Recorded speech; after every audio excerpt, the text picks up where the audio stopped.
Hey, this is Notser, and today we're taking a look at the Essex. This is the Tier 10 American support carrier, and it was introduced in 13.0 for early access as well. It'll be fully released in 2 patches, so if you don't want to invest time or money right now, in a couple months you'll be able to unlock this ship and the previous Yorktown and Independence without having to spend any real-life money. Now, Essex has been in the game once before. It was actually the Tier 9 American carrier for the main line prior to the CV rework, which occurred 2018, 2019. So it's been a while since we've seen the ship, and the reintroduction is welcomed. And honestly, I really enjoy the support carrier design, so I'm going to enjoy the Essex. Now, the armor is similar to how she was, I believe, when she first was in the game. 30mm deck, a lot of 19mm outer soft shell armor on both sides. There's a couple parts of the ship that have thick armor, and the Citadel is deep inside the ship, so very hard to punish the Citadel outside of the ship based on that design. But there's so much soft armor that, for example, if you were to attack yourself with attack rockets, you would do full damage along this full side. And that's a lot of attack rockets. High explosive dive bomb, also very effective against this armor scheme, which you also carry. The torpedo bombers will, of course, be effective against this as well. But the only caveat to that, of course, the fighter. Carrier fighters are notorious for clearing out squadrons when they attack. And a squadron with finite resources, you're probably not going to attack directly into a fighter because it will wear you down and you won't have any damage output. So let's take a look at the equipment. For the Essex, I just run the same air groups mod 1, engines, the torpedo bomber aiming attack time, yep, and then the health pool for torpedo bombers and squadron consumable mod 1. All of these are the exact same that I took on the Yorktown, and I don't deviate from that strategy because, honestly, the Essex does not deviate at all from the Yorktown's strategy, just more of the same, and with obvious Tier 10 implications versus the Tier 8. Now, the 6 slot you have available, unlike the Yorktown, so you can choose between hit points, speed, and the auxiliary armament health pool increase. I would obviously choose between the speed or the hit points for your aircraft, and I'm going to go with hit points. Now, there's 2 ways to look at this. You can have speed to increase the number of attacks, potentially, and your movement around the map. Or you can go health, which health is not going to help for that, but it will help anytime you're actively taking AA damage. It'll allow you to stay over the target just a little bit longer and keep those units just a little bit healthier.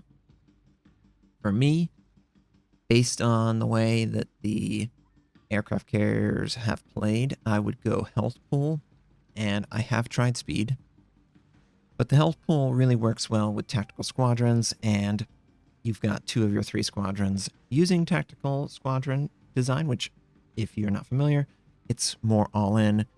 It doesn't have a finite resource. It has a cooldown cycle, and you just have to wait for the cooldown before you can recall that squadron. Whereas with the torpedo bombers, you need to preserve your aircraft because every aircraft you take in losses is less aircraft for subsequent attacks with this torpedo squadron. You don't have to deal with that with the attack squadrons for the high explosive attack aircraft or the high explosive bomber. Both of them are tactical, so you can afford to be more all-in against fighters, AA defended cruisers, aircraft carriers, great big battleships with fighters as well. These 2 units specialize in attacking into a defensive position and being successful because you don't have to preserve the aircraft once the payload is delivered. Now, the torpedo bombers, just like the Yorktown, they have 4 total torpedoes in the water per attack with 4 separate attacks. And these torpedoes do slightly more damage than the Tier 8. It's not increasing or changing like the Independence did where it went from 2 torpedoes in the water to 4, going from Independence to Yorktown. But you still get a damage boost, and these aircraft units are just a little bit faster, so it's a little bit easier to manhandle the great big ships that the torpedo bomber excels against, like battleships and heavy cruisers and aircraft carriers to some extent. Now, the aim time isn't completely unusable against a smaller ship. It's just that the smaller ships have a larger advantage to maneuver away from you. So you might have less hits, or you might do 0 damage, but you will still be flying over this target, keeping them spotted for your teammates if they want to follow up. Now, the HE attack aircraft is the first tactical squadron that you can choose, and remember, tactical squadron, you really care about the aircraft preparation window, not necessarily the aircraft on deck or the size of the squad. All of those are the same. They don't have to preserve these, so you can afford to be aggressive. I love to open with my HE attack rocket, look around the map, find a vulnerable cruiser or even a battleship or even a destroyer and just attack them. And, whatever losses, who cares? Just have to wait on the cooldown, which I've already started when I pull the unit out. So, if you're on the map for a minute and change, well, then you can go right back to that same unit and be aggressively dumping it into whatever hard target that is well defended. Also, it has a long attack window. So just like the Yorktown, it's about 5.3 seconds. That means that an actively maneuvering surface ship does have a really large window where they can affect where the attack rocket will actually land. So against good players, you might find that this will not be as successful or damaging as it is against mediocre players. And that just comes down to the awareness of the good player to maneuver their ship against the attack aircraft. Now, the HE bombers don't have this vulnerability. However, the HE bombers do not have the accuracy or the tight reticle that the attack aircraft get to benefit from, and the HE bomber has a little bit more HE pin, so it can more successfully damage targets that have a little bit thicker armor. Now, the drop speed and the drop is a tighter window, making this ideal against small targets like destroyers, submarines, light cruisers, but it can easily damage every other type of ship too, and because it's a tactical squadron, for example, you can attack into a fighter and not really care too much. So it's a really good unit. It's probably the best unit overall that you get to use just because it's so universally good.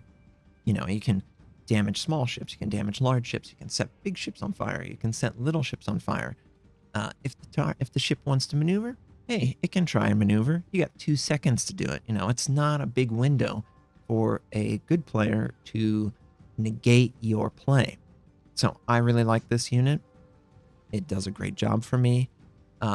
However, just like the Yorktown, just like the Independence, every single attack unit must attack the broadside or perpendicular. So that means any opposing surface ship will be able to sail towards your unit or sail away from it and reduce the damage incoming because that is the suboptimal direction to approach. So unlike the main line, which gets the dive bomb that is successful in a parallel course with an enemy, so you have to have that dynamic where you change the tactics that you fight against a carrier if he chooses to use different squadrons. You don't really have that against the Essex or the Yorktown or the Independence. Same rules apply to all three. If you want to avoid it, you must sail towards it or away. And that's the best way, especially against tactical squadrons, to reduce the damage, since these units will be thrown away at the problem, and you will be frustrated because you won't actually land anything that will stick. So, highly encourage you to avoid and maneuver rather than rely on your AA for protection against the HE attack aircraft and the HE bomber unit. Now, we also have the commander build, and the commander build is pretty much what you'd expect. No changes here. It's exactly the same as for the Yorktown and the Independence. We take air supremacy, improve engines, aircraft armor, survivability expert. Same as always. I enhance the torpedoes, and then I improve the aim time because the tactical squadron aim time is less than ideal, and honestly, the Essex torpedo aim time is less than ideal.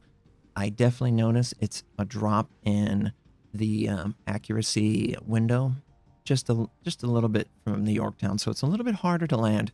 So I honestly encourage this even more compared to the Yorktown. Also, Pyrotechnician. Pyrotechnician is a great skill to combo with the tactical squadrons. You use so much HE that having the ability to set a fire here or there could really spell disaster for that surface ship, because then he would have to use his damage control, or he'll just have worse spotting overall and someone could follow up. So, you know, it's a really good 3-point for the Essex, just like it was for the Yorktown and the Independence. And then the final skill, we're going to take torpedo arming distance. Torpedo arming distance just counteracts the torpedo bomber weakness, and it is a weakness. So yeah, overall, really enjoy this unit, and I think the equipment, the armament, and the commander build are all synergized really nicely. I'm going to showcase a replay and talk about the tactics used in battle. All right, here's the game. We are in the Essex. Our opposing carrier is Nakamova, the Soviet aircraft carrier. 5 enemy battleships, 3 enemy cruisers, 2 enemy destroyers, and then 1 token submarine, named Bob the Blue Falcon, I guess. Now, the Essex is going to do a decent amount in this game.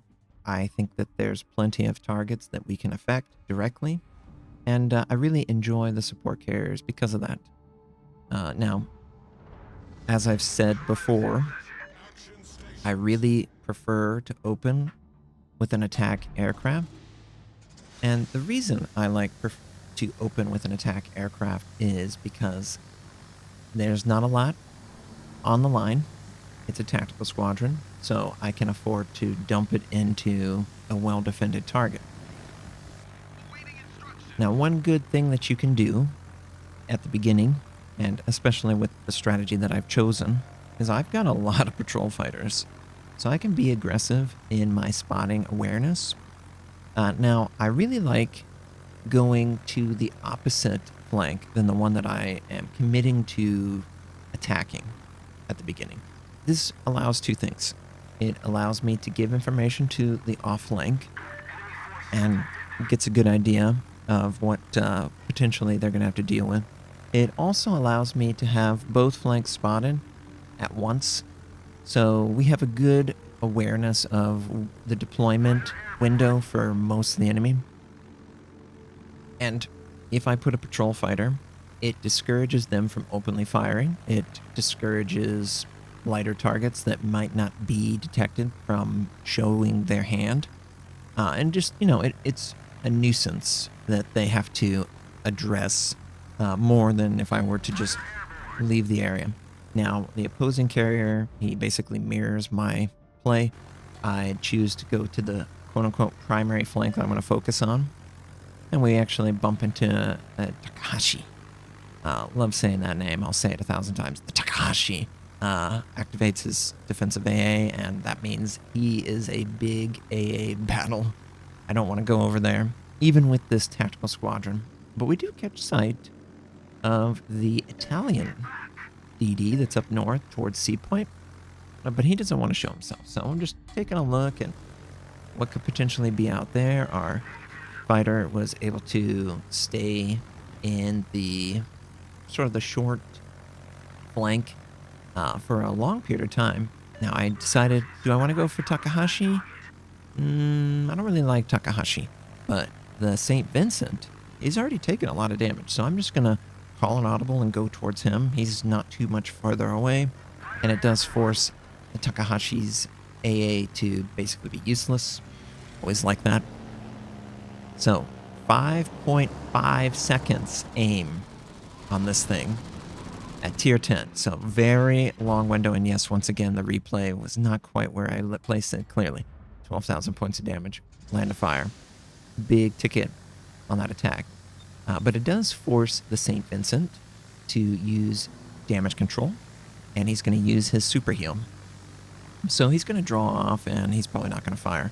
And my patrol fighter is going to potentially detect the shots out if they attempt to. Now, C points being captured.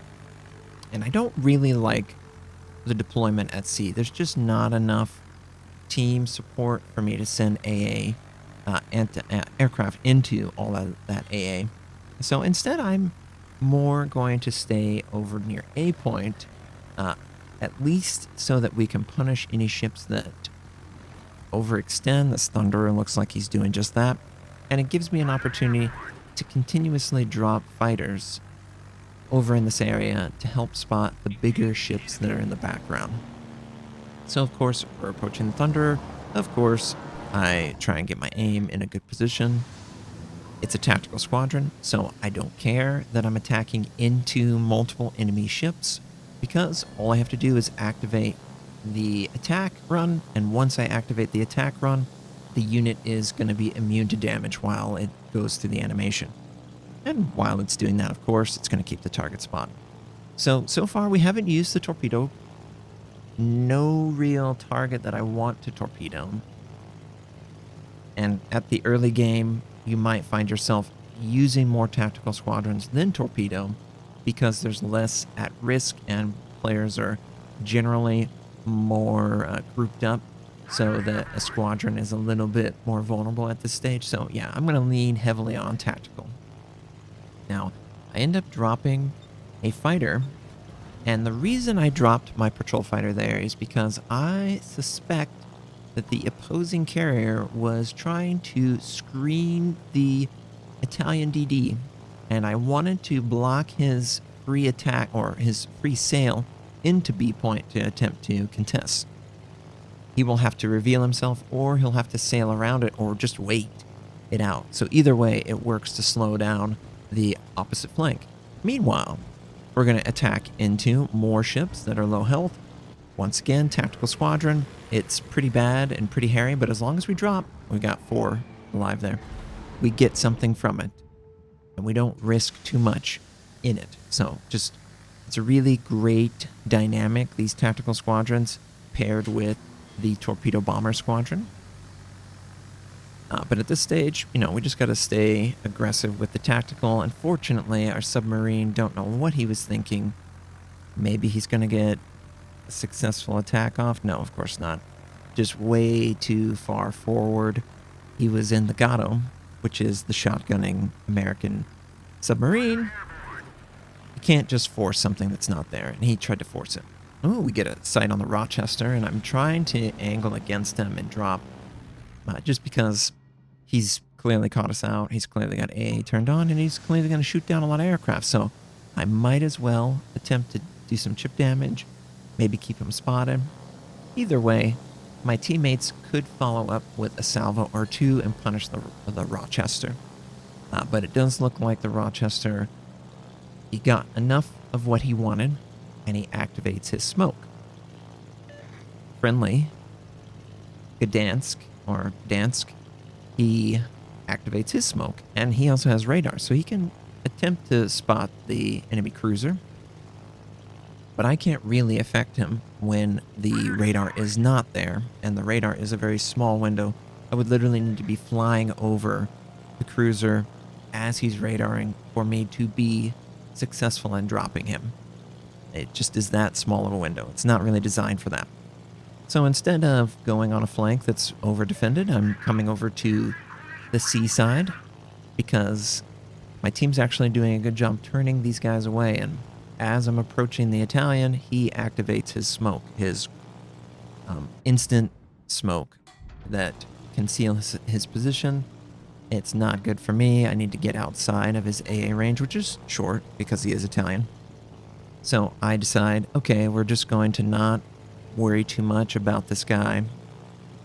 I really just want to wait until he comes out of his smoke, and then I can spot him and maybe put a patrol fighter overhead.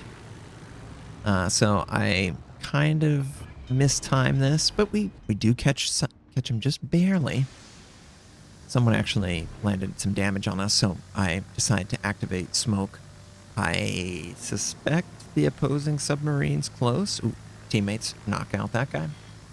So I don't want the opposing submarine to just get free spots on me that his teammates, the battleships, can follow up. So we've smoked it out, and I'm going to attempt to retreat a little bit.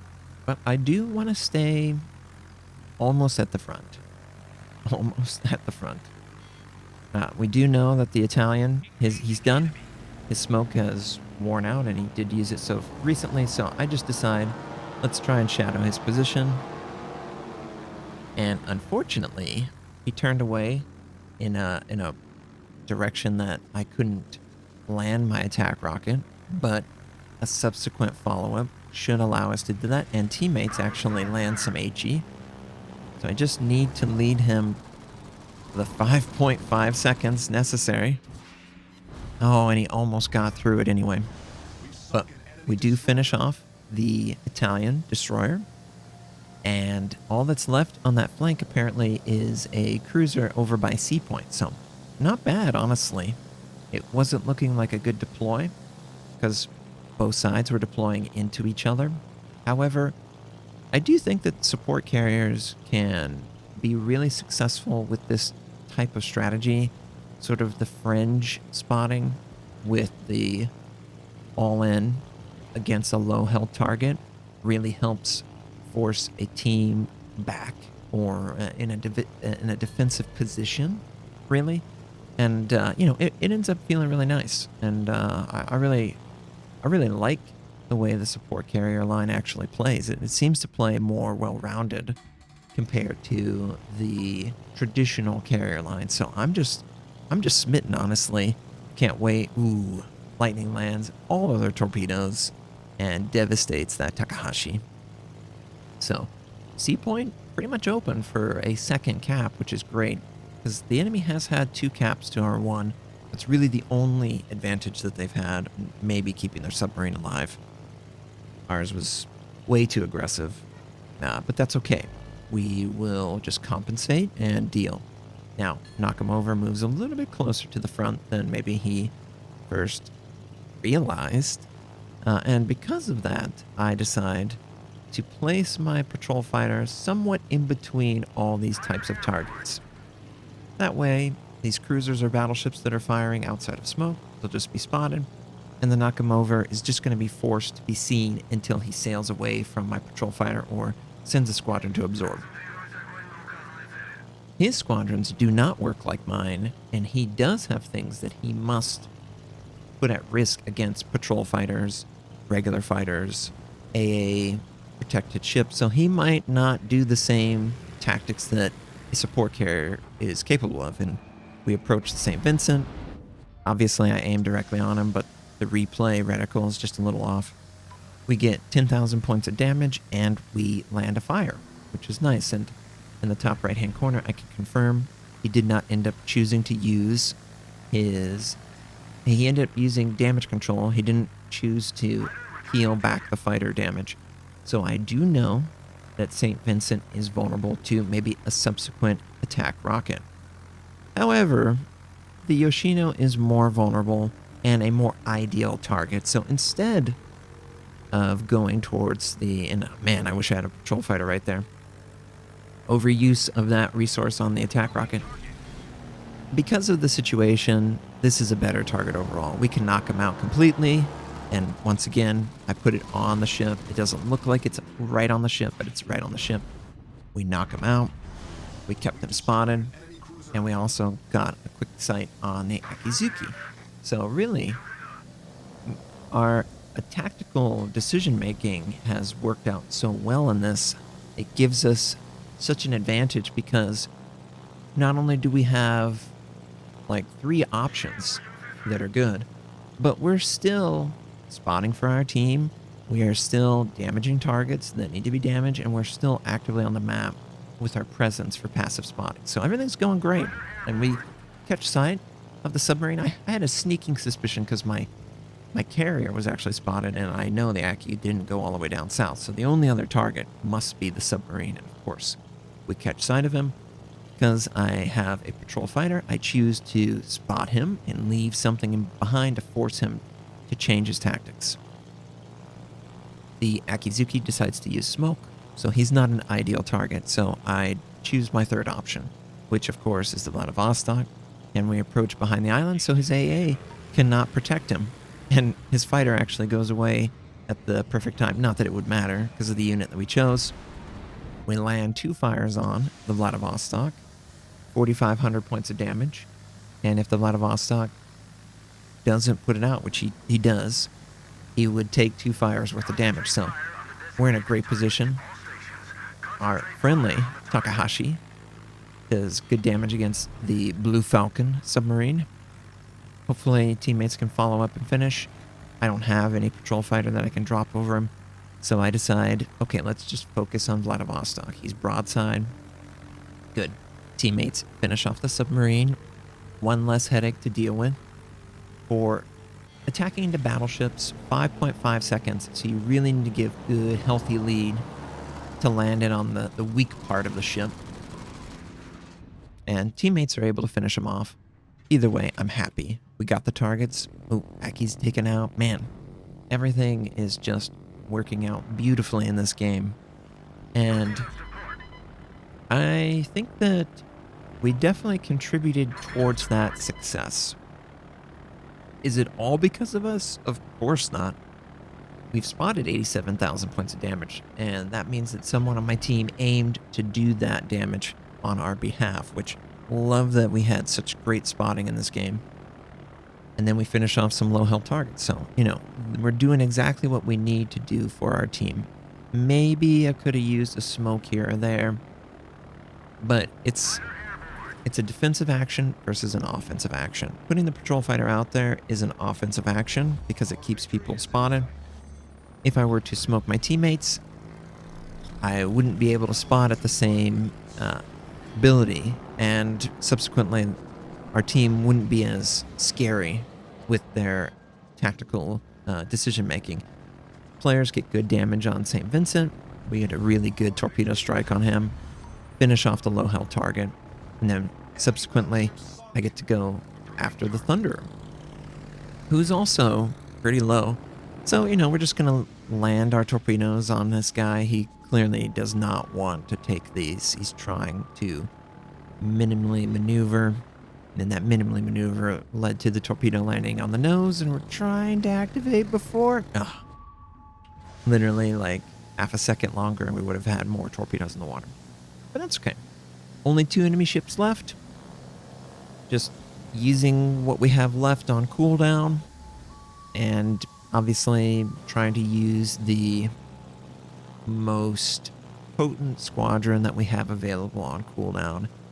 I decide, okay, we got a flood, so we can afford to use our dive bomb because it will have a higher fire chance compared to the attack rocket, both because of my commander build, but just because bombs are just more percentage. So it's a good follow-up for potential dot damage.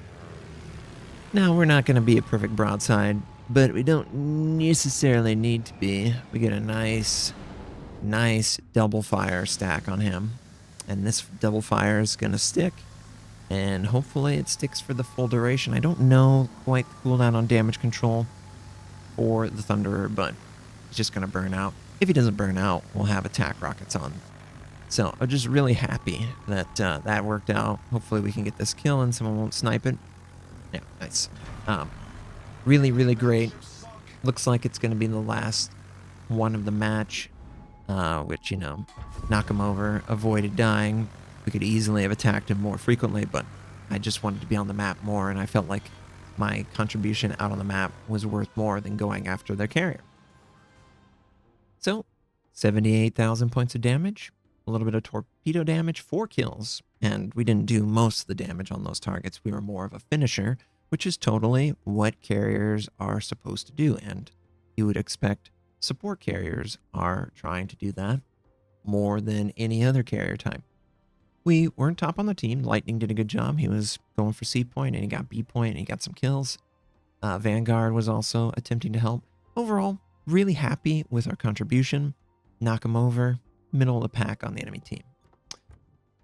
For potential damage, battleship, battleship. Battleships are easy to farm. Really where you excel is those cruisers and those destroyers that normally aren't punished the same way that you are able to punish them, because your squadrons are not as vulnerable as maybe a traditional American carrier line or Japanese carrier. So just really satisfied with the support carrier aspect. The Essex continues all of what the Yorktown brought to the table and just makes it even more potent and powerful. Hopefully you enjoyed seeing the Essex. Maybe it's something that you can target in the future. And, for most of you, you might even be, maybe it's something I'm not targeting, but now I see how it wants to play. I can better counter its play style, which, once again, every single squadron needs a broadside target. So you want to deny the broadside by sailing towards or away. Every single squadron has vulnerabilities to each of their units. The torpedo has a really long arming window, so turning into the torpedo squadron as well might deactivate the arming window. The attack aircraft, 5.5 seconds from the time the player activates the attack animation to when the rockets actually are sent out. That's a huge window to play with your throttle and change your rudder. And by doing both of those tactics, you're actively maneuvering as if you're a battleship avoiding shell fire. You can potentially reduce the damage a ton. And then the HE bomber, it's a nice solid unit that can be successful, but even it is not as precise as the others. So there's a lot of RNG on how the bombs might drop. Sometimes you'll drop a perfect drop on a small ship like a destroyer or a light cruiser and hit one bomb. And it's like, I did everything right and I didn't get anything for it. That's always on the table with the HE bomb. But yeah, overall, really impressed with the support carrier line. I think it's better for the carrier in the perception from teammates, because having the carrier be a little bit more supportive is more empowering and enjoyable for your team. And I think that going forward, this might need to be more the direction the carriers take rather than pure damage, just because the pure damage, it ends up being a little bit farmy. Whereas the support carrier, you've got tools to really excel and change the tactical nature of the battle. So I really love that. Thanks again for watching. Tell me in the comments what you think of the Essex and the American support carriers overall. Do you see yourself being into this design for the carriers, or maybe even another line? Maybe some other line could be introduced with a supportive role added to it. What line, class, or type could you see in the future that they could add to the game that would be as refreshing as the American support carriers have been? Either way, thank you guys. I hope you have a wonderful day, and I will catch you guys on the next one.